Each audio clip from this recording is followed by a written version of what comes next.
দুই দিনের ব্যবধানে ঢাকায় আসছেন পাকিস্তানের দুই মন্ত্রী। প্রায় দেড় দশক পর পাকিস্তানের মন্ত্রীদের সফর নিয়ে কূটনীতি মহলে চলছে আলোচনা। বিশেষজ্ঞরা বলছেন, এই সফরে দুদেশের রাজনৈতিক ও বাণিজ্য ক্ষেত্রে সুফল আনবে আর সম্পর্কে তৈরি হবে নতুন দিগন্ত। মানিক শিকদারের রিপোর্ট। ২১ আগস্ট ঢাকা সফরে আসছেন পাকিস্তানের বাণিজ্যমন্ত্রী জামিল খান। এরপর ২৩ আগস্ট আসবেন দেশটির উপপ্রধানমন্ত্রী ও পররাষ্ট্রমন্ত্রী ইসহাক দার।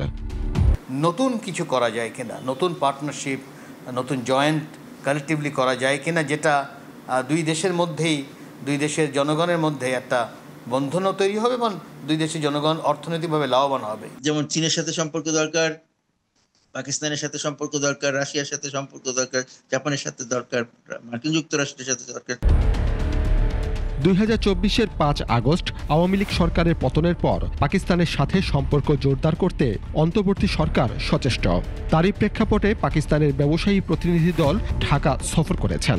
এপ্রিলে ঢাকায় হয়েছে দীর্ঘদিন স্থগিত থাকা দুই দেশের পররাষ্ট্র সচিব পর্যায়ের বৈঠক। একই মাসে পররাষ্ট্রমন্ত্রী ও উপদেষ্টা পর্যায়ের বৈঠক হওয়ার কথা ছিল। তবে কাশ্মীরের পেহেলগাম নিয়ে ভারত পাকিস্তানের উত্তেজনায় সেই বৈঠক স্থগিত হয়। সব ঠিক থাকলে এবার সেই বৈঠক হবে। বিশ্লেষকরা বলছেন, পাকিস্তানের মন্ত্রীদের এই সফর ভূরাজনৈতিক ও দুই দেশের বাণিজ্য ক্ষেত্রে সুফল বয়ে আনতে পারে। আমাদের তো কিছু জিনিস আমদানি করতে হয়, যেগুলো বিভিন্ন জায়গা থেকে করি, পাকিস্তানের থেকেও তার কিছু কিছু জিনিস আমরা আমদানি করতে পারি, যেমন খাদ্যশস্য। তারা আসুক, যে আনএক্সপ্লোরড যেসব এগুলো আছে সেগুলো আমরা দেখি। চেষ্টা থাকবে দুই দেশের মধ্যে সম্পর্ক ভালো করার, নতুন যদি কিছু থাকে সেগুলো নিয়ে আসা যায় কিনা। মানিক শিকদার, ২১ টেলিভিশন, ঢাকা।